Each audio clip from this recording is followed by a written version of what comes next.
Muy bien, vamos a comenzar con nuestro capítulo de esta noche, que es la introducción a patología de esófago, no sin antes recordar el tema anterior. Estamos hablando de patología o hernias de pared abdominal. Con nuestra definición, pues, que una hernia es una protrusión de un órgano o de un tejido a través de un defecto abdominal. Cuando hablamos de musculatura, estamos también hablando de lo que viene a ser su envoltura, ¿no? La parte importante es a nivel de la fascia o la aponeurosis del músculo. Las hernias entonces pueden ser reductibles, en este caso pueden considerarse encarceradas o atascadas, y cuando hay un compromiso de su musculatura, se consideran estranguladas. La clasificación, pues, por su localización, pueden ser las hernias inguinales, que son las más comunes, las más frecuentes, y estas a su vez se dividen en directa e indirecta. También en la región inguinocrural tenemos la hernia femoral, que ocurre debajo del ligamento inguinal y es más frecuente en mujeres. En cambio, la hernia umbilical es una perfusión a través del ombligo, que es común en adultos que presentan obesidad o en mujeres con embarazos múltiples. También esta hernia umbilical recordamos que puede ser congénita, ¿no? Y que generalmente antes de los 5 años suele cerrarse sola. Si hablamos de la hernia incisional, o también llamada ventración, es una hernia que protruye a través de una herida quirúrgica previa, ¿no? Nosotros la diagnosticamos fácilmente porque está adyacente a una cicatriz previa. Respecto a la hernia epigástrica, estas suelen ser las hernias que se localizan entre el ombligo y el esternón, o supraumbilicales también, pero el término apropiado es epigástricas, que pueden ser pequeñas, pero también pueden ser múltiples. Respecto a la hernia de Spiegel, es aquella que atraviesa la línea semilunar, la fase de Spiegel, que es un lugar de debilidad donde se encuentra el intercruzamiento de los diferentes músculos del abdomen hacia las vainas del músculo recto abdominal. Es por eso que generalmente se encuentran lateralmente al músculo recto abdominal. Respecto a la epidemiología, recordamos que las hernias inguinales son las más comunes, representando aproximadamente el 75% de todas las hernias abdominales. Las hernias son más frecuentes en hombres que en mujeres. Respecto a la etiología, pues tenemos factores congénitos, generalmente defectos en la formación del tejido abdominal que van a determinar esas debilidades, y factores adquiridos como aumento de la presión intraabdominal debido a la obesidad, el embarazo, cuadros de tos crónica, estreñimiento crónico, esfuerzos físicos que se relacionan a levantar objetos muy pesados y también las cirugías previas que condicionan sitios de debilidad. Respecto a la presentación clínica, lo primero que observamos o que nos llama la atención es la protuberancia de una masa que es visible o también puede ser palpable. Esto se encuentra en el sitio de la hernia y que puede aumentar de tamaño con la maniobra de Valsalva o a los esfuerzos. Esta masa se asocia a dolor o a molestia, especialmente cuando uno realiza esfuerzo físico, aunque en algunos casos puede llegar a ser asintomático. Cuando tenemos síntomas de atascamiento o encarcelamiento, vamos a manifestar dolor severo, náuseas, vómitos y ausencia de evacuaciones porque estaríamos frente a un cuadro obstructivo secundario al atascamiento de la hernia. Respecto al diagnóstico, inicialmente el examen físico, en el cual podemos nosotros inspeccionar y palpar la masa protruyente, la protuberancia ulnaria.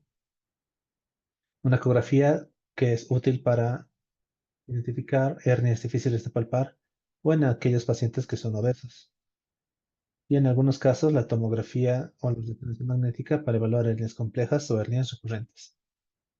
Respecto a las complicaciones, recordamos, tenemos la encarceración o las hernias atascadas, donde la hernia no puede ser reducida manualmente, causando dolor y riesgo de un cuadro de obstrucción intestinal. Respecto a la estrangulación, compromiso del flujo sanguíneo del contenido herniario, lo que puede llevar a isquemia y necrosis. Cuando hablamos del tratamiento, tenemos un tratamiento conservador y el tratamiento quirúrgico. Respecto al tratamiento conservador, tenemos la observación en aquellas hernias que son asintomáticas o en pacientes con alto riesgo quirúrgico. Y podemos utilizar también fajas abdominales que permiten realizar un soporte temporal, que si bien no soluciona la hernia, pero puede impedir que ésta aumente de tamaño, puede prevenir también las molestias como el dolor y demás. Respecto al tratamiento quirúrgico, tenemos dos tipos de reparaciones, ¿no? Se ha descrito la reparación abierta y luego la reparación laparoscópica. Respecto a la reparación abierta, es la primera técnica que se ha descrito, la más antigua, la tradicional, que generalmente se utiliza para las hernias que son grandes, son complicadas. Las reparaciones laparoscópicas tienen la característica de ser menos invasivas, por tanto se asocian con menor dolor postoperatorio y también a una recuperación más rápida. Esta es indicada generalmente en hernias bilaterales o en hernias recurrentes. Ahora, en ese sentido, no está en el texto, ¿no? Pero, por ejemplo, si nosotros hacemos una reparación abierta y la hernia recidiva, muchas veces se aconseja que la reparación o la segunda cirugía sea laparoscópica. Y de igual forma, si inicialmente se hizo una reparación laparoscópica y está recidiva, se recomienda que la segunda cirugía entonces sea más bien por un abordaje por la otra cara, en este caso sería abierta. Respecto a las técnicas quirúrgicas, en la parte de abierta y laparoscópica, pues tenemos aquellas reparaciones que se realizan sin tensión, generalmente con el uso de mallas sintéticas para fortalecer la pared abdominal y reduciendo así la tasa de recurrencia. Y la reparación con tensión o que se centra exclusivamente en la sutura, se caracteriza por una aproximación directa de los tejidos. Esto generalmente utilizado en hernias pequeñas, en las cuales no hay mucha tensión. Sin embargo, la reparación con sutura de tensión fue de las primeras en ser descritas. Respecto a las complicaciones postoperatorias en estos cuadros, pues las más frecuentes o las más básicas son la infección de la herida, la formación de hematoma o seroma en la herida, los episodios de dolor crónico y pueden llegar hasta la recurrencia de la hernia. Respecto al manejo de las hernias complicadas, aquellas que están encarceradas o estranguladas, el manejo consiste primero en la cirugía de emergencia, ¿no? Para reducir el riesgo de necrosis y complicaciones mayores. En ese caso es necesaria una evaluación preoperatoria que permita una evaluación de la hemodinamia del paciente. Se aprovecha para hacer una corrección de desequilibrios hidroelectrolíticos. Respecto a la prevención, si consideramos la obesidad como un factor importante, pues mantener un peso saludable es un pilar principal en la prevención. Se debe evitar el levantamiento de objetos pesados, tratar de evitar esfuerzos físicos de forma exagerada, el tratamiento adecuado de cuadros de tos crónica o estreñimiento crónico.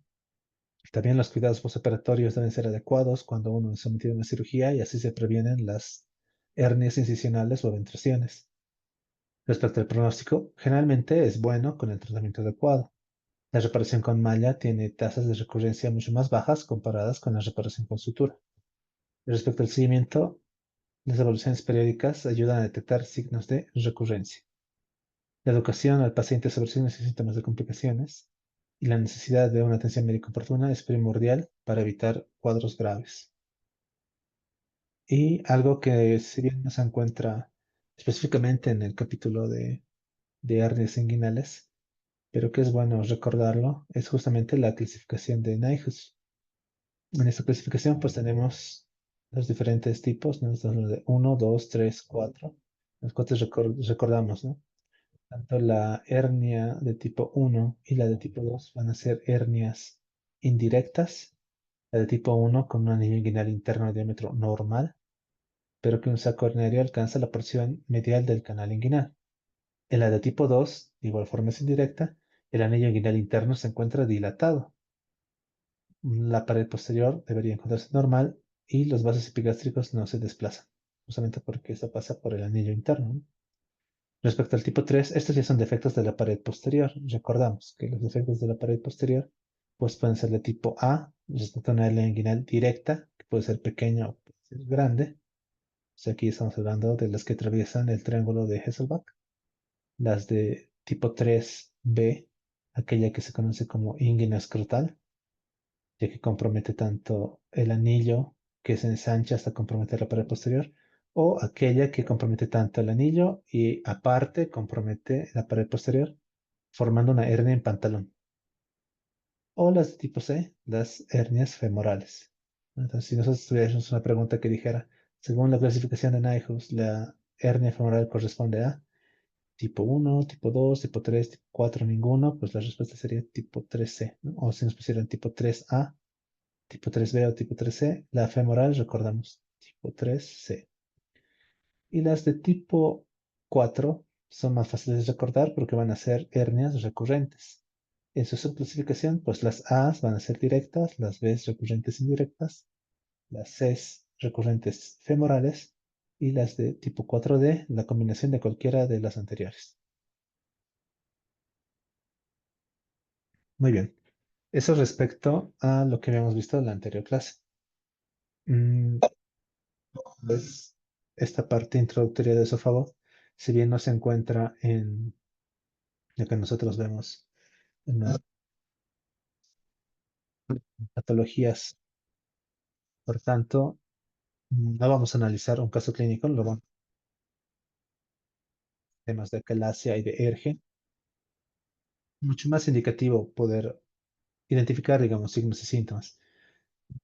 Pues vamos a evitar o nos vamos a saltar el caso clínico y de las preguntas del banco, porque repetimos, esta parte no se encuentra en nuestra bibliografía. Sin embargo, conforme vamos a ir avanzando, nos vamos a dar cuenta de que una partecita sí ha formado parte del examen. Por eso se los voy a mostrar más.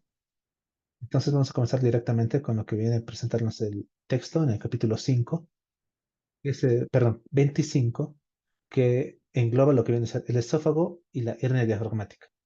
Curiosamente, hernia diafragmática es una patología que tampoco entra en nuestra bibliografía, pero vamos a ver que como esta es una parte introductoria, vamos a tener que mencionar un poco sobre otras enfermedades que no se encuentran en nuestra bibliografía.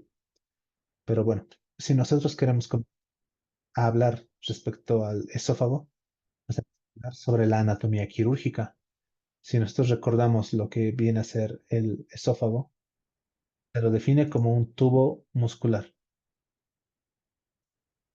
Entonces, este tubo muscular se va a encargar de unir lo que viene a ser la faringe con el estómago. El texto describe como que el tubo muscular, o el esófago es un tubo muscular que continúa la faringe y ha de terminar en el cardias gástrico. Si nosotros ponemos la cabeza en posición anatómica normal, vamos a poder dar unas referencias anatómicas para conocer el inicio del esófago, ¿no? Aquí el texto nos dice, cabeza en posición anatómica normal. La posición de la faringe al esófago se encuentra alrededor de la altura de cuerpo vertebral cervical 6, C6. En esta figura del texto podemos verla en serigrafía en la letra F, ¿no? El cuerpo vertebral C6. Entonces, a esa altura es donde se encuentra la transición de la faringe al esófago. ¿Qué otros elementos tenemos de referencia? Como menciona aquí el texto, a esa altura en C6 se encuentra el cartílago cricoides y el proceso transversal palpable de la vértebra C6. Entonces, en esta figura, por ejemplo, tenemos inicialmente lo que podemos palpar es el hueso ioides. Posteriormente tenemos el cartílago tiroides, debajo de este el cartílago cricoides, que ya es nuestra referencia, por debajo la glándula tiroides y después nuestra región esternoclavicular. Ya en la radiografía se puede observar mejor el cuerpo vertebral C6, que es el que marca la zona de transición. ¿Dónde iniciaría el esófago? A nivel de C6, en una cabeza en posición anatómica normal.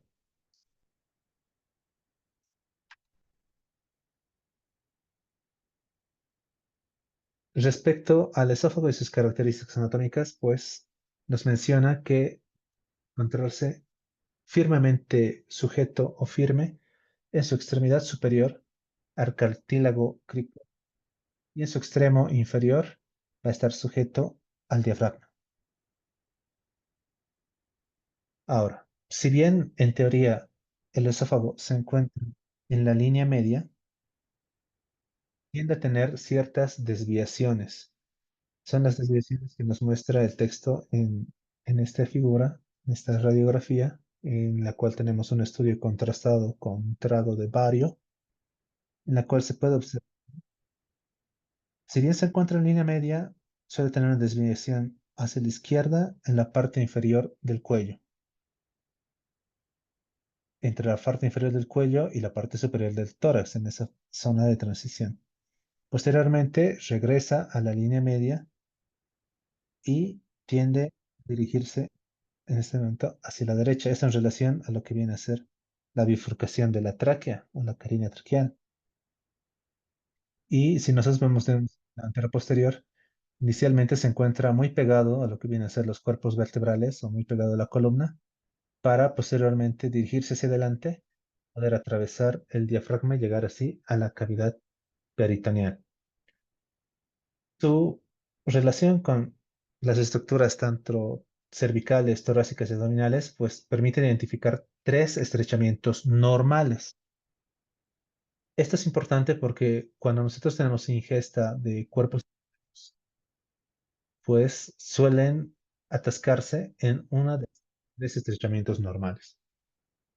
Respecto a los estrechamientos y que se encuentran en la parte superior, el primero se encontrará justamente a la entrada del esófago y esto es causado por la presencia del músculo cricofaringio. Este estrechamiento tiene un diámetro de 1,5 centímetros. El estrechamiento medio está en relación a una indentación de la pared esofágica lateral anterior o sea, lateral anterior y de la izquierda, que es causada por el cruce del bronquio principal izquierdo y la presencia del callado aórtico, más o menos por esta zona, en la cual tenemos un diámetro de 1,6 centímetros. Y el inferior, que se encuentra a nivel de hiato del diafragma y está causado por el mecanismo del esfínter gastroesofágico. A este nivel, como estamos hablando de un esfínter gastroesofágico, pues el diámetro puede ser variable. Estamos hablando entre 1,6 y 1,9 centímetros. Si se dan cuenta, el más estrecho de todos es el superior, generalmente donde se encuentran los cuerpos extraños atascados inicialmente. Esta otra figura que nos presenta el texto, que es la figura número 3 del capítulo 25, nos muestra las diferentes distancias que tenemos que recorrer para identificar ciertos segmentos del esófago. Esto está basado en mediciones endoscópicas a partir de los dientes incisivos en los adultos. Y hay que recordar que si bien son medidas diferenciales, van a depender mucho de la estatura del paciente. Entonces, la distancia promedio en centímetros medida durante un examen endoscópico entre los dientes incisivos y, por ejemplo, el músculo cricofaringio, como menciona aquí, ¿no? En varones 15 centímetros, en mujeres 14. Si nosotros hacemos la medición hacia el callado, perdón, desde el callado de la aorta al cardias, tenemos otra medición. O también podemos hacer una medición directamente desde el cricofaringio, estamos hablando inferior del cricofaringio, hasta el borde superior del esfínter esofágico inferior, vamos a tener otra medición. Por ejemplo, en este caso 25 centímetros en varones, 23 centímetros en mujeres. Y si medimos desde los incisivos hasta el borde superior del esfínter inferior, 40 centímetros en varones, 38 centímetros en mujeres. Y aquí recordamos, ¿no? Entonces, el esfínter superior se encuentra a la altura de la cervical 6, ¿no? C6. ¿Qué es importante también considerar en este caso? Estamos hablando de órganos musculosos, órganos que tienen una gran musculatura. Hablamos del esófago, pues tenemos que hablar también de su fisiología. Entonces nos adelantamos un poco mencionando de que el esófago no funciona solo. El esófago lo que hace es continuar el impulso deglutorio que inicia en la boca. Entonces, no solamente sería apropiado mencionar la característica muscular del esófago, sino que el texto comienza explicándonos un poco sobre la musculatura de la faringe. En ese aspecto, pues el texto nos dice que la musculatura de la faringe está compuesta por tres músculos constrictores, que suelen tener forma de abanico, que son músculos anchos, planos y que se encuentran superpuestos. Entonces, si tenemos tres constrictores, vamos a tener un constrictor faringio superior, un faringio medio y un faringio inferior. Ahora, el texto nos menciona, si nosotros hablamos del músculo constrictor inferior, este estará compuesto de dos partes y posteriormente tendremos la musculatura longitudinal esofágica, que es una continuación del músculo cricofaríngeo. Pero este constrictor inferior, que se divide en dos partes, menciona, estas dos partes se dividirán en una que es superior, que es diagonal, o también conocida como retrotiroidea, y una inferior, que es de fibras transversales y que se conoce como retrocricoidea. Esta es la parte importante, que es la que va a dar origen al esfínter esofágico superior. Estas fibras retrocricoideas que son parte del músculo faríngeo, constrictor faríngeo inferior. Respecto a lo que nosotros conocemos como esófago como tal, pues tiene la característica de que lo vamos a encontrar en diferentes segmentos del organismo. Estamos hablando de que se encuentra tanto a nivel cervical como también una porción torácica y también tiene una porción abdominal. Y dependiendo nosotros dónde lo encontremos, vamos a tener diferentes relaciones con estructuras adyacentes. Respecto al esófago cervical, este mide 5 centímetros aproximadamente. Como se muestra en esta figura, ha de descender entre la tráquea y la columna vertebral. Entonces aquí tenemos la tráquea, columna vertebral. Esta es una figura que se encuentra en el texto y nos muestra la relación del esófago a nivel de la bifurcación o de la carina traqueal. Entonces, antes de esta bifurcación, el esófago desciende entre la tráquea y la columna vertebral. También es importante lo que nos menciona el texto de que los nervios laringeos recurrentes van a descender lateralmente entre la tráquea y el esófago, en unas fosas diseñadas específicamente para los nervios laringeos recurrentes. Ya cuando alcanza esta bifurcación, vemos, ¿no?, cómo la aorta se encuentra directamente a la derecha del esófago. Y como se puede ver aquí en un estudio tomográfico, es más o menos la representación de lo que nos quiere mostrar el texto. El esófago, la columna, lo que viene a ser la bifurcación traqueal y la aorta.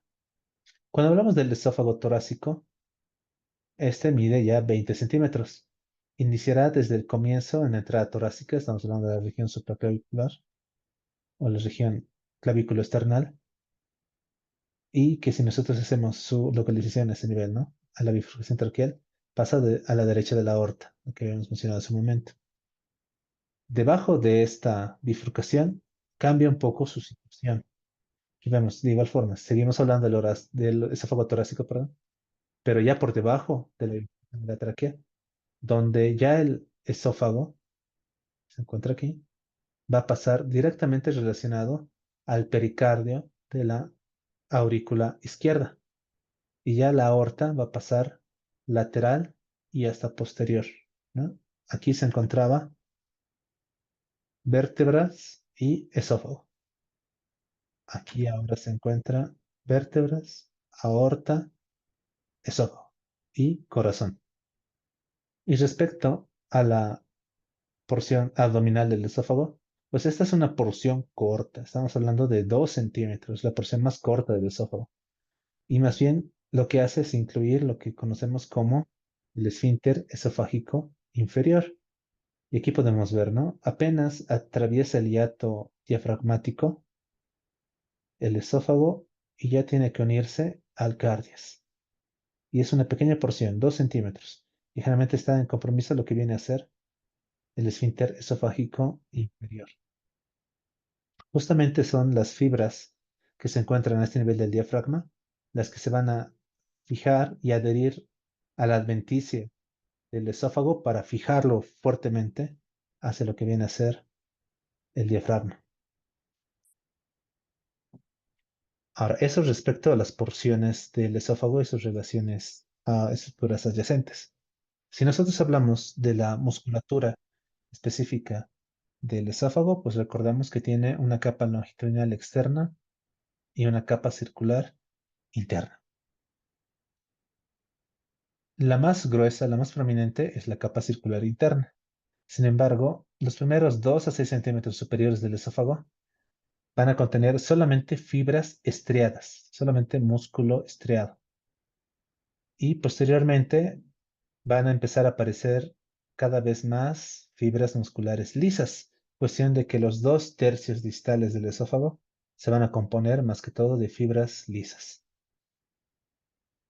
Entonces, si el primer tercio del esófago está compuesto por fibras estriadas, la mayoría de los trastornos de la motilidad esofágica clínicamente significativos afectan únicamente al músculo liso, por tanto, afectarán únicamente a los 2/3 distales del esófago. La capa muscular circular del esófago es la capa más gruesa y tiene una característica. Si bien es circular, no son anillos que se encuentran uno sobre otro. Más bien, su disposición responde a una geometría helicoidal, como una cuestión que la peristalsis del esófago produce el impulso similar al movimiento de un gusano. Y es esta característica la que cuando nosotros vemos anomalías motoras graves, van a asumir un patrón parecido a un sacacorcho. Si recordamos un sacacorcho, pues tiene una forma espiral. Justamente es por esa disposición de geometría helicoidal de la musculatura circular del esófago. Estas anomalías motoras, este signo de sacacorchos, se evidencia en estudios contrastados de rayos X. Estas figuras responden a lo que viene a ser tanto la irrigación sanguínea arterial del esófago, como también la irrigación, en este caso no es irrigación, ¿no? Es el drenaje venoso del esófago. Si nosotros recordamos la parte de la irrigación, pues está mucho en relación a las porciones del esófago. Sí. La porción cervical tendrá una irrigación que está principalmente dirigida por la arteria tiroidea inferior. La porción torácica tendrá una irrigación que parte de las arterias bronquiales y finalmente la porción abdominal tendrá una irrigación que está en relación a ramas de la arteria gástrica izquierda. Son ramas ascendentes. Entonces, eso es importante. Tres segmentos del esófago, tres sitios de irrigación diferentes. Por tanto, de igual forma, la parte del drenaje venoso va a ser distinto. Si nosotros hablamos, si comenzamos de la porción abdominal, pues tenemos que llegar a la porta. Esto es a través de esta vena coronaria del esófago, ¿no? En la parte torácica, pues en relación a la vena ácigos, tenemos que llegar a la vena hemiácigos, la ácigos accesoria, y mediante la vena ácigos, pues llegar a nuestra cava superior. Y en la parte cervical tenemos las venas tiroides inferiores, que de igual forma drenan hacia venas más gruesas, estamos hablando de las subclavias, y que también llegarán a la cava superior. Este drenaje linfático que se encuentra en esta figura del texto nos muestra las principales cadenas ganglionares que presenta el esófago. De igual forma, son diferentes respecto a la porción en la cual nos encontramos. Para aquellas que son cervicales, pues tenemos los ganglios, las cadenas ganglionares de la yugular interna, los pares esofágicos superiores.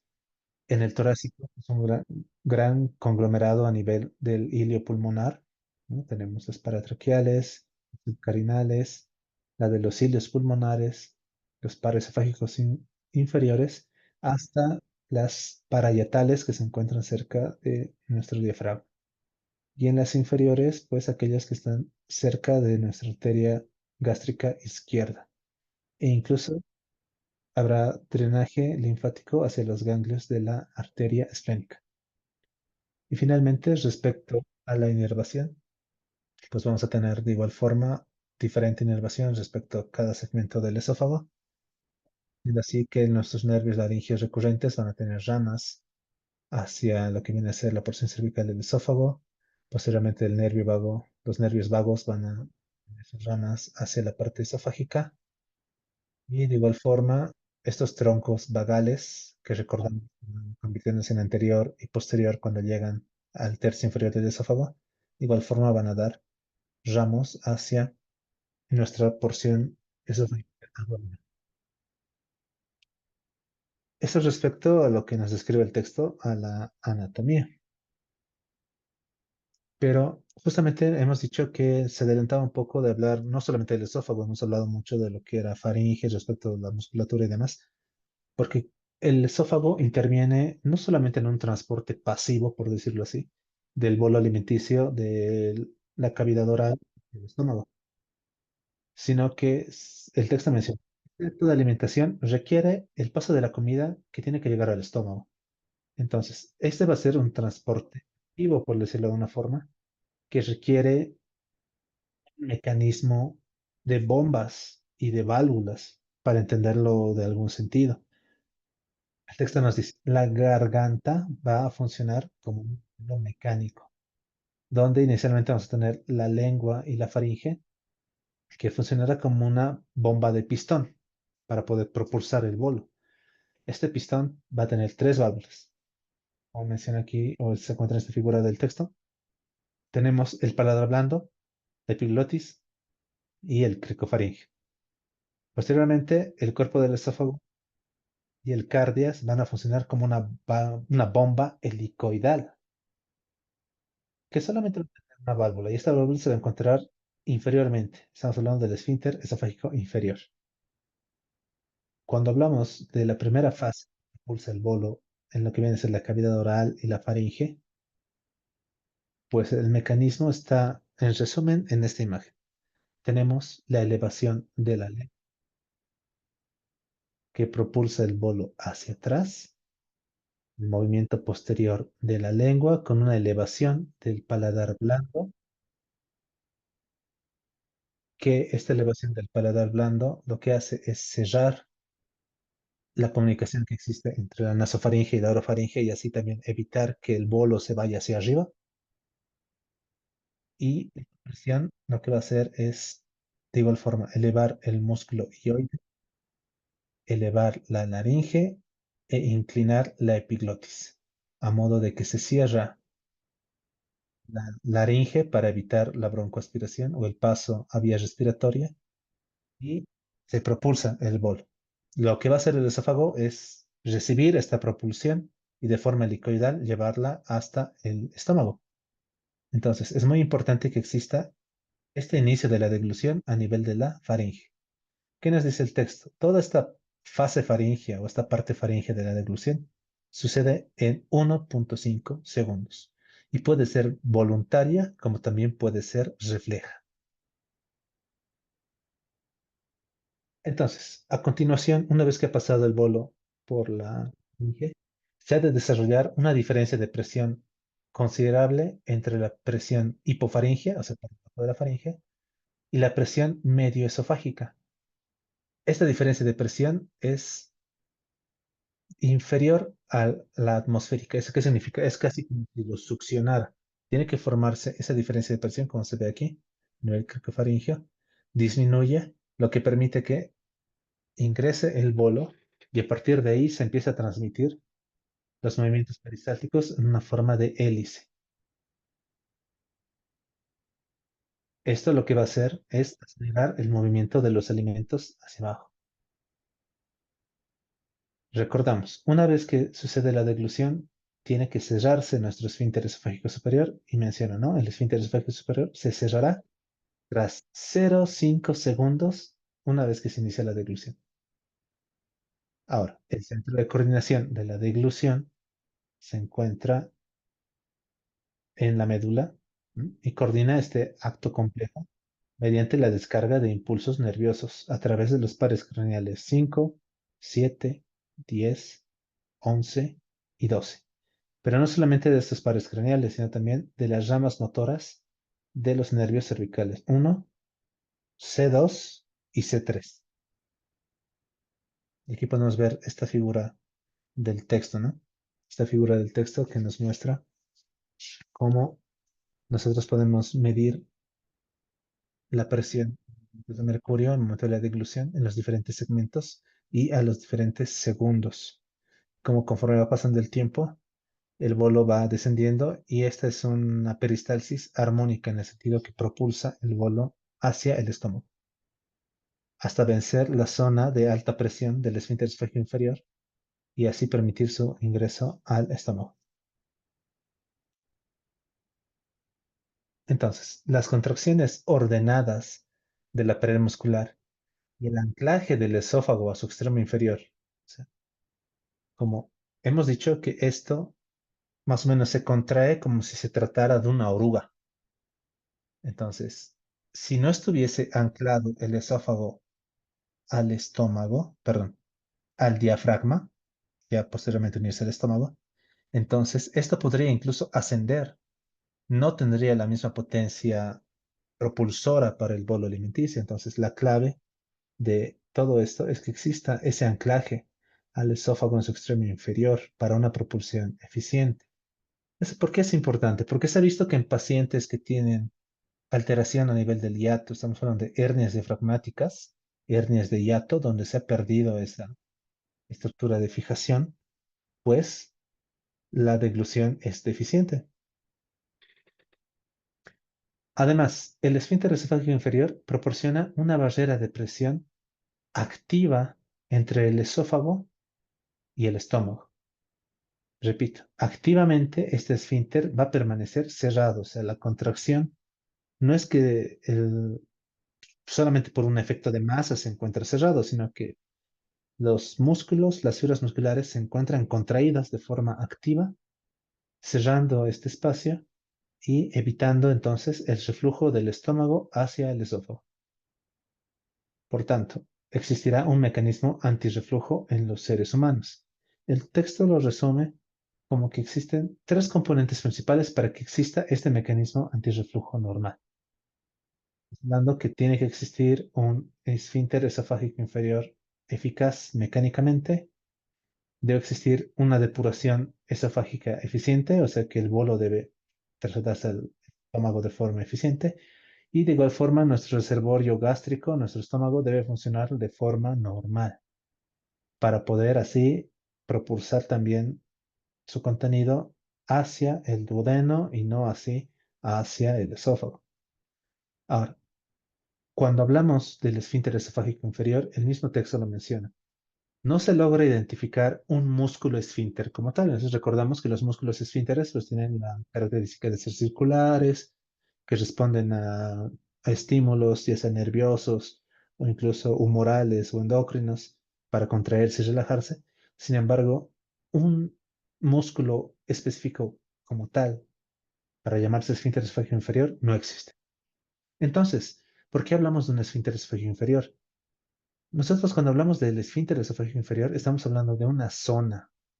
Estamos hablando de una zona en la cual vamos a tener la presencia de estas fibras semicirculares y no solamente de lo que viene a ser el esófago, sino también interviene mucho el estómago. Tanto así que las fibras del anillo muscular gastroesofágico que pertenecen o nacen del estómago tienen incluso una relación a las fibras oblicuas del fondo gástrico.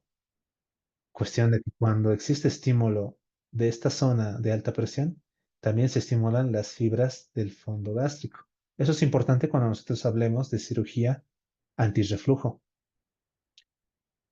Pero bueno, es importante aquí recordar entonces que no es un solo músculo, estamos hablando de una zona en general que contiene varios tipos de fibras, fibras semicirculares, fibras circulares, fibras oblicuas, y todas estas en conjunto lo que hacen es conformar esta zona de alta presión que de forma activa se encuentra cerrada y que se relaja para permitir el paso del bolo alimenticio del esófago al estómago y nuevamente se cierra para evitar el reflujo. Pero cuando nosotros estudiamos la fisiología de este esfínter, pues vamos a ver que existen episodios en los cuales puede haber una relajación del esfínter y permitir lo que se conoce como un reflujo fisiológico, un reflujo normal. Justamente si hablamos de reflujo fisiológico, recordamos que los sanos tienen episodios ocasionales de reflujo gastroesofágico. Menciona el texto que es más común cuando el paciente está despierto, cuando el paciente se encuentra en posición vertical. Esto puede estar en relación a tres situaciones. Primero, los episodios de reflujo gastroesofágico se presentarán por una relajación de nuestro esfínter esofágico inferior y un aumento de la presión intragástrica. O sea, la presión intragástrica aumenta, lo que va empujando nuestra zona de tensión y hace que se relaje por un aumento de esta presión. De igual forma, en posición vertical hay un mayor gradiente entre la presión intraabdominal y la presión torácica. O sea, la presión torácica es una presión, por decirlo así, negativa en relación a la presión intraabdominal. Por tanto, tiene tendencia a la aspiración, por decirlo así, ¿no? De que el flujo sea del estómago hacia el estómago. Perdón, del estómago hacia el esófago. Y finalmente, que la presión del esfínter esofágico inferior es superior en la posición supina que en la vertical. O sea, si el paciente se encuentra en posición vertical, esta presión no es tan alta como cuando el paciente se encuentra en posición supina. Entonces, esos serían los factores por los cuales los episodios de reflujo gastroesofágico ocasional fisiológico son más frecuentes en la posición vertical. Ahora, es importante recordar que este esfínter esofágico inferior estará en relación a varios elementos que lo estimulan, ya sea tanto para aumentar su presión como para disminuir su presión. Y aquí el texto nos menciona, ¿no? Por ejemplo, en respuesta a los neurotransmisores de tipo alfa-adrenérgicos o beta bloqueadores, estos tienen el mismo efecto, estimulan el esfínter esofágico inferior. En cambio, todo lo contrario, ¿no? Los antagonistas alfa-adrenérgicos y los agonistas beta disminuyen el tono del esfínter esofágico inferior. De igual forma, la gastrina y la motilina aumentan el tono del esfínter esofágico inferior. Sin embargo, la colecistoquinina, los estrógenos, el glucagón, la progesterona, la somatostatina y la secretina disminuyen de igual forma el tono del esfínter esofágico inferior. Y no solamente eso, el texto también nos menciona que alimentos como por ejemplo la menta, el chocolate, café, el alcohol, la variedad etanol del alcohol y también los alimentos grasos están asociados a la disminución del tono del esfínter esofágico inferior y por tanto podrían ser en relación a la etiología de patología o enfermedad de reflujo gastroesofágico. Esto también lo vamos a ver en la parte de reflujo gastroesofágico. Muy bien. Eso respecto a lo que viene a ser la anatomía y la fisiología. Ahora, ¿por qué es importante hablar de anatomía y fisiología? Pues porque nosotros tenemos que comprender, como dice en ese párrafo del texto, una comprensión profunda de los déficits y alteraciones anatómicas y funcionales subyacentes del paciente es importante antes de tomar una decisión terapéutica. Esto cuando estamos hablando de buscar un tratamiento exitoso para la enfermedad esofágica. Entonces, nosotros vamos a solicitar estudios complementarios para identificar cuál será la enfermedad de su paciente, pero para poder interpretarlos necesitamos recordar, conocer las características anatómicas y funcionales del esófago. Ahora, es muy importante esta valoración de la función esofágica porque de esa forma, si identificamos bien el trastorno, vamos a poder dirigir bien el tratamiento. Por tanto, las pruebas diagnósticas, el texto las divide en cuatro tipos.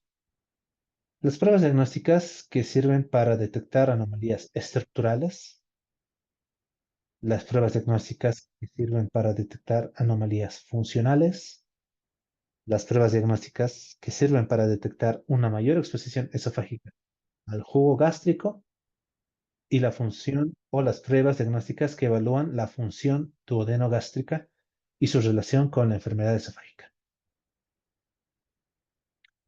En este capítulo 25, pues solamente un punto clave está en relación a esta parte introductoria y es justamente el primer punto clave, que dice la enfermedad esofágica benigna.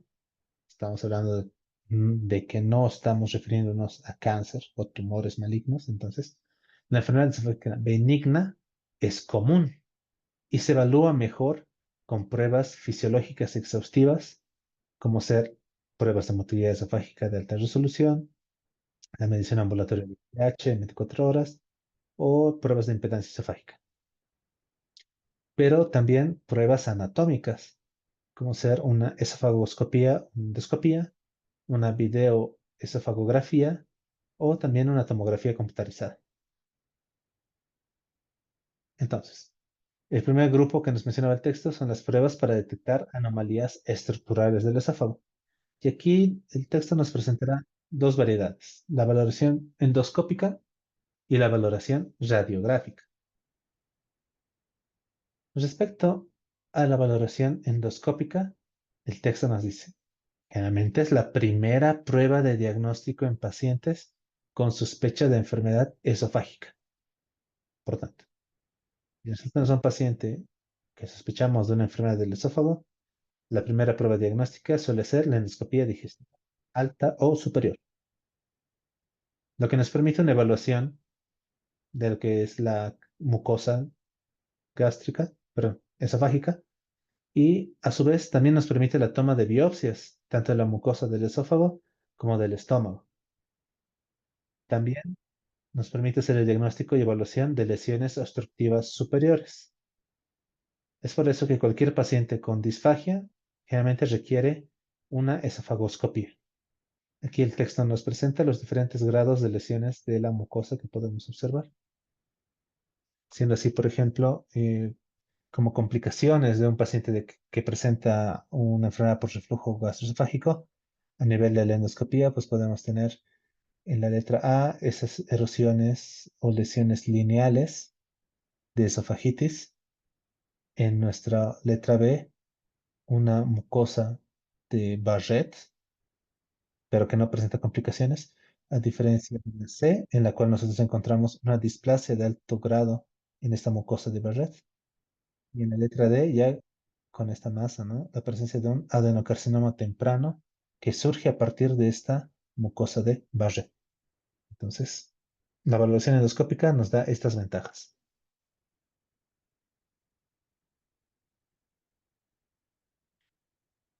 Un segundo. Mm, He perdido una diapositiva. No solamente, digamos, nos vamos a centrar en la evaluación de lo que viene a ser las lesiones de la mucosa. El texto nos menciona, ¿no? Por ejemplo, si tenemos un paciente que presenta una enfermedad por reflujo gastroesofágico, entonces lo que nosotros tenemos que hacer es evaluar justamente la mucosa, porque dependiendo del grado de exposición al ácido gástrico, vamos a tener diferentes grados de lesiones. Esto generalmente estará en relación a la clasificación de Los Ángeles y que nos permite identificar la presencia de úlceras, de lesiones y llegar incluso a las lesiones avanzadas, como el caso de el esófago de Barrett, ¿no? En el cual tenemos el anillo de Barrett y demás. Esto en relación a que cuando llegamos al estudio de un paciente con esófago de Barrett, lo importante es tomar una biopsia para identificar la metaplasia intestinal. Y con eso nosotros ya tenemos diagnosticado y documentado un esófago de Barrett. Pero no es solamente el único tipo de alteraciones que vamos a evaluar. De igual forma tenemos las anomalías de lo que el texto menciona como válvula de colgajo gastroesofágico. Más o menos es como si evaluara mediante la endoscopía toda la anatomía de esta unión gastroesofágica junto con el fondo gástrico. Desde un grado 1 hasta un grado 4, en el que en el grado 4 se ha perdido por completamente la estructura normal de la cúpula del fondo gástrico y por tanto estaría en relación a mayor exposición o mayor disfunción del esfínter esofágico inferior y por tanto exposición al reflujo. Ahora, este estudio de endoscopía también es útil para la evaluación de la hernia hiatal.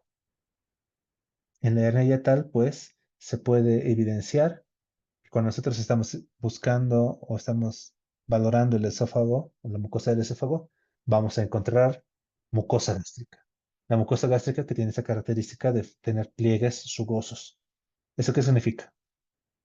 Que si nosotros encontramos esos pliegues mucosos antes de haber llegado a nuestra zona de transición o a nuestro hiato diafragmático, significa que el estómago, perdón, se ha ascendido. Entonces estamos frente a una hernia de hiato. Nos recordamos, pues, justamente este tipo de mediciones endoscópicas nos permitían identificar, ¿no? Por ejemplo, aquí en un varón estamos diciendo que a 40 centímetros ya tenemos que ingresar a nuestro esfínter esofágico inferior. Si nosotros nos encontramos, no sé, a 35 centímetros y ya vemos mucosa del estómago, entonces existe una hernia de hiato, por decirlo en un lenguaje claro. No es el mejor estudio, pero ya nos puede orientar a que estamos frente a una hernia de hiato. Y el punto al cual quería hacer énfasis es justamente a lo que se hace cuando estamos frente a un divertículo esofágico, porque es justamente esa la pregunta que se vio en un examen. Y el texto es bien puntual y nos dice, cuando en una endoscopía se observa un divertículo esofágico, y la pregunta decía, ¿qué se debe hacer? ¿Qué es lo que dice el texto?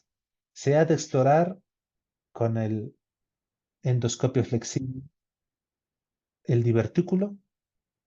Imaginemos que esta fuese la luz del divertículo, por decirlo de una forma. Nosotros ingresamos con cuidado y tenemos que ver si la mucosa de ese divertículo tiene algún tipo de úlcera o si tiene algún tipo de neoplasia.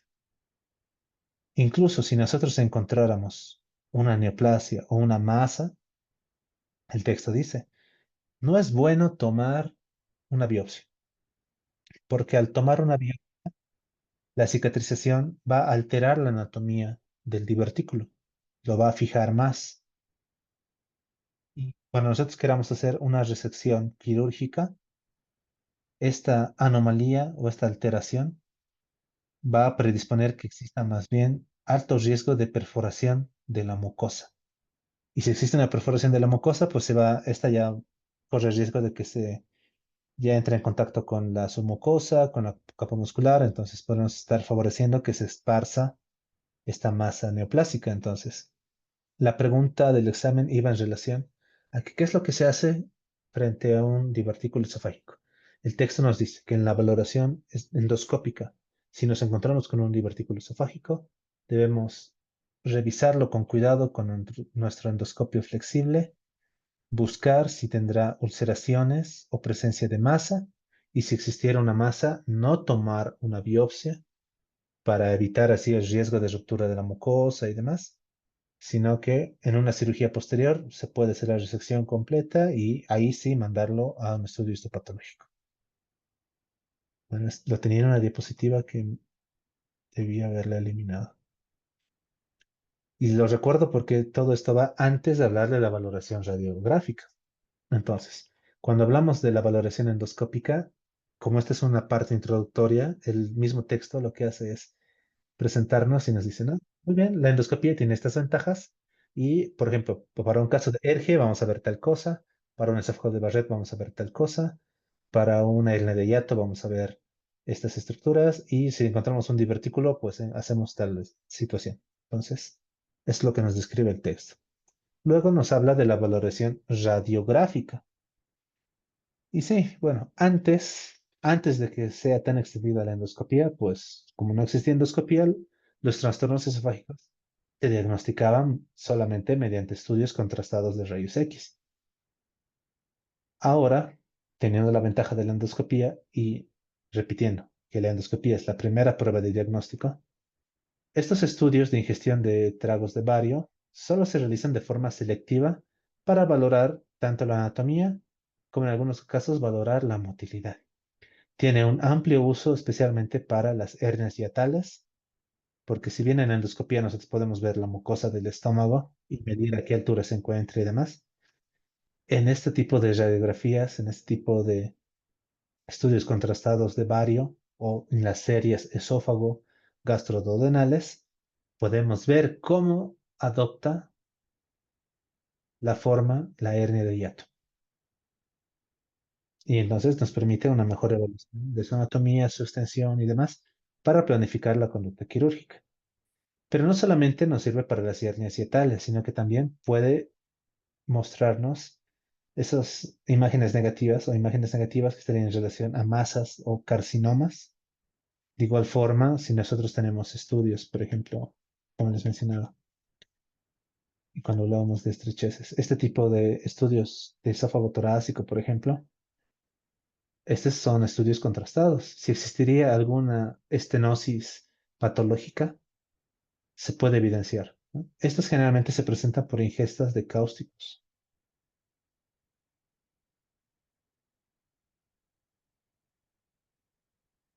Y también nos sirven para evidenciar sitios donde la mucosa se encuentra erosionada, pero en secciones grandes. O sea, para úlceras esofágicas grandes. Como les decía, no solamente nos vamos a abocar a hacer el estudio a nivel del esófago, sino que es importante recordar que la patología del esófago muchas veces está en relación a patología de estómago y a trastornos también duodenales. Es por eso que se considera que una evaluación radiográfica es completa cuando nosotros tenemos esa serie, ¿no? Una serie esófago, gastro, duodenal. Ahora, esto se puede hacer, estas placas se pueden tomar en tiempos. Si nosotros queremos evaluar lo que viene a ser la motilidad, la fisiología del esófago, conforme nosotros damos el trago de bario al paciente, las placas se disparan en ciertos momentos, teniendo así un registro del movimiento a lo largo del tiempo, lo que nos permite ver cómo ha ido descendiendo el bolo alimenticio, en este caso el trago de bario, y así poder identificar en qué segmentos tal vez podemos nosotros encontrar las alteraciones.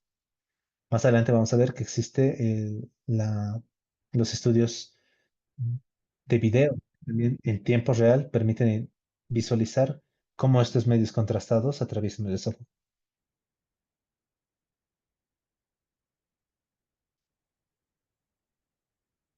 Ahora tenemos las pruebas para detectar anomalías funcionales.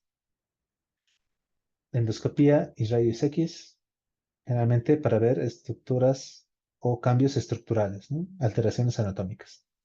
Ahora vamos a hablar de anomalías funcionales. Entonces, muchos pacientes que tienen síntomas de algún trastorno esofágico, en su evaluación radiográfica y endoscópica suelen ser normales. No demuestran ninguna anomalía. En estos casos, es necesario realizar pruebas de función esofágica para identificar trastornos funcionales. Inicialmente, pues tenemos lo que se llama manometría de gabinete. Esta manometría de gabinete posteriormente se va a actualizar, se va a mejorar en la manometría de alta resolución. Pero el mismo texto nos dice, ¿no? Es bueno conocer el estudio inicial, el primer estudio de manometría que se realiza, porque de esa forma vamos a tener una comprensión de lo que es el funcionamiento del esófago. Entonces, esta manometría de gabinete es una técnica ampliamente utilizada para examinar la función motora del esófago y de los esfínteres, tanto superior como inferior. Estará indicado entonces siempre que se sospeche de una anomalía motora del esófago debido a los síntomas como disfagia o dinofagia o dolor torácico que no es de origen cardíaco. Particularmente es necesario para confirmar el diagnóstico de trastornos de la manometría esofágica. Estamos hablando de acalasia, el espasmo esofágico difuso, el esófago en cascanueces o un esfínter esofágico inferior hipertensivo. Tenemos esta figura, ¿no? Es la figura 19 del texto, que nos muestra cómo podemos nosotros graficar las presiones, las diferentes presiones a nivel del esófago, en longitudes, en el cual aquí tenemos, ¿no? Una presión esofágica basal a, por ejemplo, 43 centímetros de nuestro esófago, o 37. Aquí ya tenemos una longitud abdominal, que es la que nos interesa, una longitud abdominal que de por sí es muy pequeña, estamos hablando de alrededor de 2 centímetros, y es aquí pues donde nosotros vemos la presión. Si existen trastornos del esfínter esofágico inferior, vamos a tener alteraciones de la presión, ya sea incremento de la presión basal, como también disminución o insuficiencia de la presión. Y este tipo de trazos lo que nos van a demostrar es, por ejemplo, este punto de inversión respiratoria, que se encuentra a este nivel, es justamente ese punto en el cual estamos pasando del tórax al abdomen. Existe una inversión, habíamos dicho. La presión intratorácica es negativa en relación a la presión intraabdominal. Entonces, ese punto de inversión respiratoria nos está diciendo que ya hemos alcanzado la porción esofágica abdominal. Y ahí ya podemos empezar a medir nuestro esfínter esofágico inferior. Posteriormente, pues, si podemos mencionar que la manometría esofágica se ha descrito desde 1970, ya en 1991 se introduce el concepto de una manometría convencional que ha sido mejorada, ya que permite mayor número de registros y a su vez nos permite incluso generar cierta tridimensionalidad en la evaluación del esófago. Junto con la manometría de gabinete, pues es importante poder realizar estos valores manométricos normales del perdón, del esfínter esofágico distal o inferior. Y eso es importante, ¿no? Porque consideramos los valores medios, los percentiles 2,5 y el percentil 97,5, así como un extremo inferior y como un extremo superior. Lo importante es el valor medio. Respecto a la presión en milímetros de mercurio del esfínter esofágico inferior, estamos hablando de 13 milímetros de mercurio. La longitud total de la zona de alta presión o de nuestro esfínter esofágico distal, en promedio debería ser 3,6 centímetros. Y la longitud abdominal, en promedio, 2 centímetros. Alteraciones, ya sean aumento de presión, disminución de la longitud total, disminución de la longitud abdominal, ya son, eh, se puede decir, como criterios diagnósticos de trastornos de nuestro esfínter esofágico distal. Y aquí tenemos las diferentes figuras, ¿no? Por ejemplo, esta es una manometría que nos muestra el funcionamiento de un esófago normal. Y aquí se puede ver, ¿no? Cómo a lo largo del tiempo, cuando se le permite o se le pide al paciente que degluta, observa cómo va aumentando la presión. Y aquí tenemos diferentes niveles de presión, niveles de mercurio. Y aquí tenemos una relación longitudinal respecto a dónde se encuentran las diferentes estructuras. Por ejemplo, este es nuestro esfínter esofágico superior, ¿no? Tiene cierto tono. De igual forma, el esfínter esofágico inferior tiene cierto tono. Si nosotros podemos ver aquí, antes de la deglución, tiene un tono promedio. Cuando comienza la deglución, pues se pierde el tono para permitir el paso del bolo alimenticio. Aumenta la presión para comenzar la propulsión y esta presión va a descender de forma rítmica en el tiempo y en la longitud, ¿no? O sea, va descendiendo. ¿Lo pueden ver aquí? Hasta que cuando ya está llegando el bolo hacia el esfínter esofágico inferior, este ya empieza a relajarse. Y una vez que llegó, permite el paso al estómago y se cierra nuevamente. Entonces, este sería un estudio en un paciente con una fisiología normal. Muy diferente a un esfínter esofágico inferior mecánicamente defectuoso. Si ustedes lo pueden observar en esta figura, que también es del texto, ya no tenemos ese tono normal. Recordamos que el esfínter esofágico inferior es una zona de músculos que activamente se encuentran con tonicidad. Aquí ya no, aquí ya no se encuentra. Ese esfínter no tiene tono. Y de igual forma, en una peristalsis deficiente del cuerpo esofágico, como pueden ver, se ha perdido por completo esta imagen rítmica en el tiempo y en el espacio dirigido hacia inferior, y vemos cómo más bien existen contracciones fuera de tiempo, fuera de tono, y la misma presión a nivel de nuestra zona del esfínter esofágico inferior no es regular. Entonces estamos hablando de una peristalsis deficiente a nivel del cuerpo esofágico. Aquí, por ejemplo, tenemos un paciente con acalasia, en el cual tenemos un tono que no logra relajarse cuando el paciente deglute. Si se dan cuenta bien, la relajación es incompleta. Aquí existe una relajación completa, aquí también, para permitir el bolo, y aquí no. Y lo que más llama la atención es que no existe esa propulsión a nivel del cuerpo esofágico. En el espasmo esofágico difuso, aquí está la zona del espasmo, ¿no? La presión espasmótica de esa zona alcanza pues presiones muy elevadas. Aquí no se observa. En esa presión suficiente sí, pero en el normal vemos llega hasta esta zona amarilla. Estamos hablando de 60, 70 milímetros de mercurio. En cambio, en el espasmo llegamos a zonas que alcanzan los 120, por decirlo de una forma, ¿no? Entonces, este estudio de manometría sí nos permite identificar ese tipo de trastornos de presión. Ahora, no es el único estudio.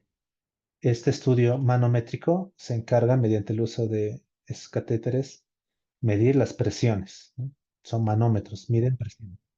La impedancia esofágica Es un tipo de tecnología más reciente que también utiliza catéteres, pero son catéteres de impedancia eléctrica, de una impedancia eléctrica intraluminal. Sirven para medir la función gastrointestinal.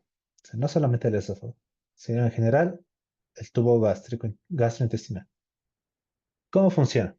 La idea de este tipo de estudios es que cuando existe una dilatación de la luz del tubo, se produce un deterioro o una disminución de la impedancia. En cambio, cuando existe una contracción luminal, aumenta la impedancia. Y eso es lo que se va a registrar. No solamente entonces medirá la impedancia eléctrica, sino muchas veces está en relación a medición de pH, lo que se llama pH de impedancia, que puede ser particularmente útil en la evaluación de pacientes con síntomas persistentes a pesar del tratamiento de lo que viene a ser los inhibidores de la bomba de protones. Aquellos pacientes que además tienen síntomas respiratorios y también para pacientes posoperados en los cuales es difícil la evaluación. Esta figura nos muestra justamente cómo nosotros tenemos que utilizar este tipo de transductor con un pH neutro que se coloca más o menos a 5 centímetros de nuestro esfínter esofágico inferior y nos va a permitir evidenciar esas mediciones, ¿no? Aquí, como decía, un sitio de pH, vamos a ver el sitio de impedancia y nos va a empezar a registrar conforme se vaya dilatando o contrayendo, nos va a mostrar las mediciones de impedancia para saber cómo está funcionando en forma rítmica o no. De igual forma, tenemos la cintigrafía de tránsito esofágico. Este es un estudio en el cual el paciente tiene que tomar un bolo de agua de 10 milímetros que tiene que tener tecnecia 99, coloide de azufre. Y mientras el paciente deglute, se va a registrar el paso con una cámara de rayos gamma. Esta técnica, ¿no?, se utiliza para demostrar el tránsito de un bolo retardado. Esto en pacientes con, porque va a tener trastorno de la motilidad esofágica, del cuerpo esofágico, pacientes con esclerodermia, pacientes con un espasmo esofágico difuso o también aquellos que tienen esófago en cascanueces. Y como les mencionaba, en los estudios radiológicos contrastados, pues también no nos limitamos solamente a los estudios en los cuales se disparan placas, sino que también existe la video y la cine radiografía. Por tanto, se realiza una grabación cinematográfica o de video a alta velocidad de los estudios radiográficos, lo que permite la revaluación y revisar los estudios a varias velocidades. Es como si lo grabamos y queremos ver, entonces retrocedemos, enlentecemos, aumentamos la velocidad, volvemos a retroceder, adelantamos. Entonces, esa es la ventaja que nos da estos estudios de video. Generalmente es más útil en los casos en los cuales queremos estudiar la fase faríngea de la deglución. Y muchas veces se tiene disfunción a nivel orofaringio o cricofaringio, algunos trastornos con prominencia del músculo cricofaringio, pacientes con divertículo de Zenker, estrechamiento faringoesofágico o también las éstasis en recesos hipofaringios a lo largo del cuerpo esofágico. De igual forma, existe un estudio combinado que se llama manofluorografía, en la cual tenemos la captura computarizada de las imágenes de videofluoroscopía, pero también a su vez vamos a hacer trazados manométricos. De esa forma también vamos a tener un registro tanto de manometría como de trastornos estructurales mediante esta grabación de video. Luego tenemos esa clasificación de los estudios complementarios, pues las pruebas para detectar una mayor exposición al jugo gástrico. Y en este caso es bueno recordar los valores normales para la exposición esofágica a un pH que es inferior a 4. Los diferentes componentes que se miden van a ser el tiempo total, el tiempo vertical, el tiempo supino, el número de episodios, el número de episodios mayor a 5 minutos en duración y también el episodio más largo. En ese sentido, tenemos de igual forma el valor medio, tenemos nuestro desvío estándar y también la valoración o el valor a un percentil 95. Respecto al valor medio en tiempo total, estamos de 1.5 segundos, en tiempo vertical 2.3, el tiempo supino 0.6, respecto a los números de episodios hasta 19, en número mayor a 5 minutos, estamos hablando de 0,48 y el episodio más largo de 6,74.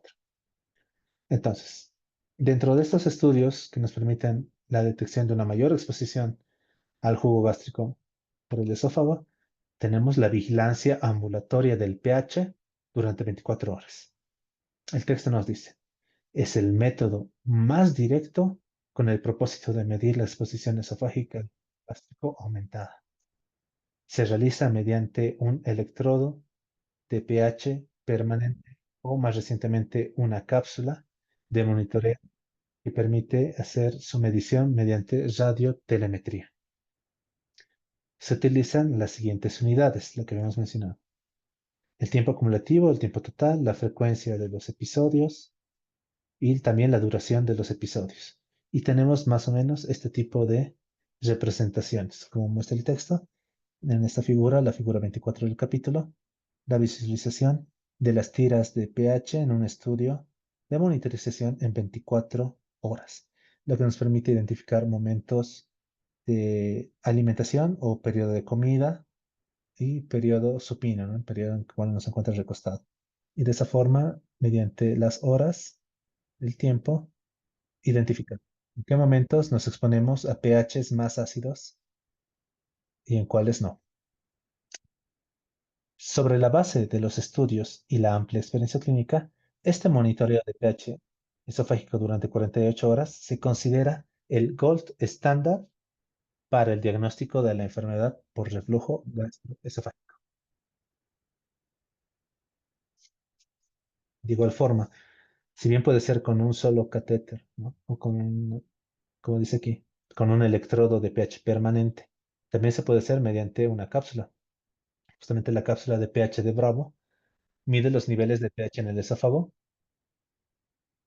y permite la transmisión de lecturas continuas del pH, ¿no? Es una monitorización combinada de pH gástrico y esofágico durante 24 o 48 horas. De igual forma, nos muestra ese tipo de registros y nos colabora a poder diagnosticar la enfermedad por reflujo gastroesofágico.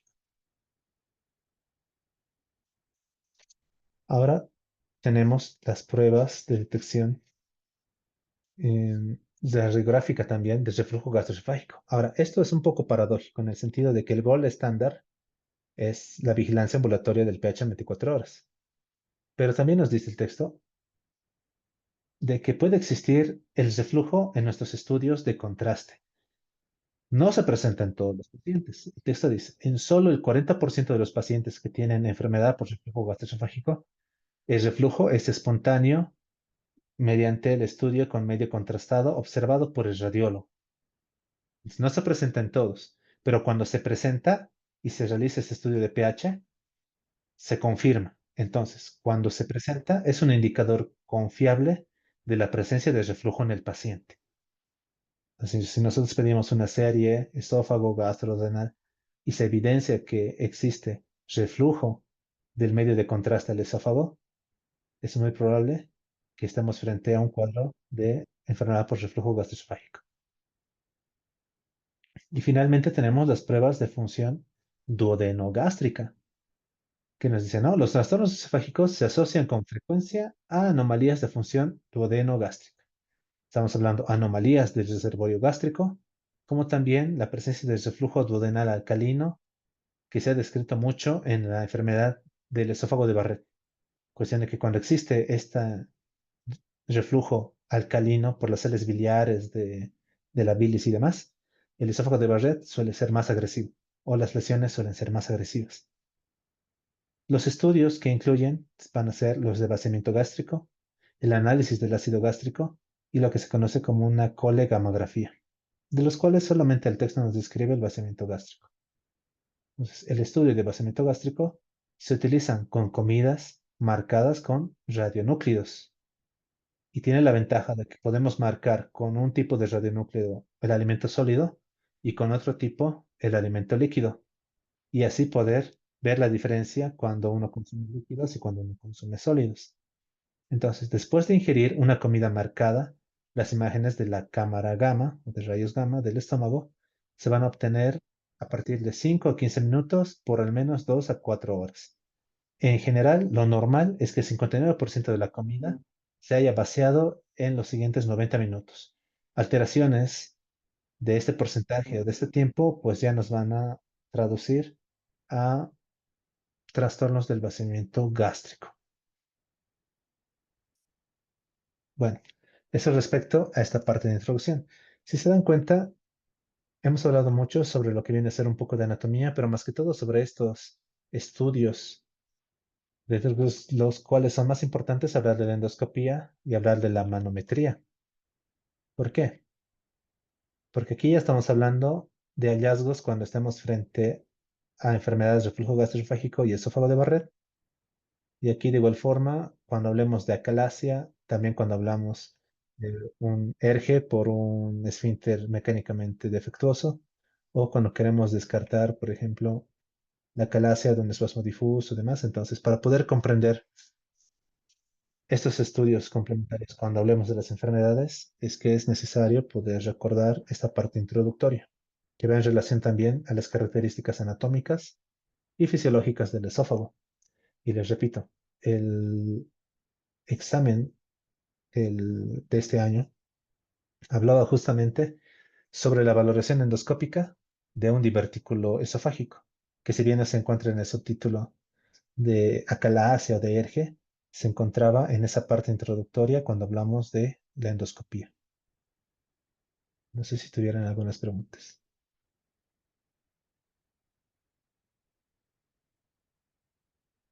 Veamos, se debe explorar cuidadosamente con el endoscopio flexible para excluir la ulceración o neoplasia. Exactamente, esa era la pregunta en ese examen, ¿no? Y es lo que nos dice justamente el texto. Además dice, frente a un divertículo, no tomar la biopsia, sino que solamente se evidencia. Incluso más abajo dice, ¿no? Si no se toma la biopsia, entonces se puede utilizar una ultrasonografía endoscópica para hacer una mejor valoración de una masa si se encontrara a ese nivel.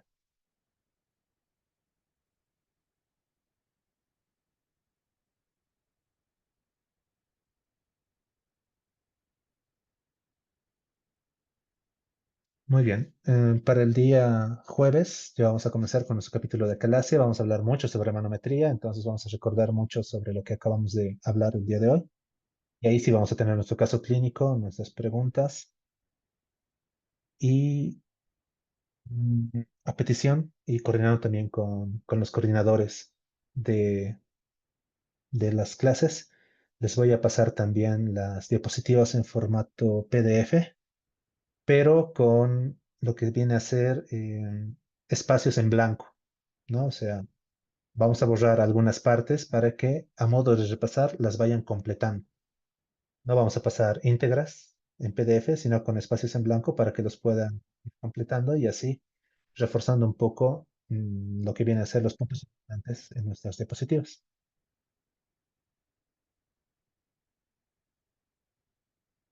Entonces, si me dan un poco de entre hoy y mañana, les voy a ir pasando esas diapositivas en PDF desde nuestra primera clase de apendicitis hasta nuestra clase de hoy día de introducción a patología de esófago.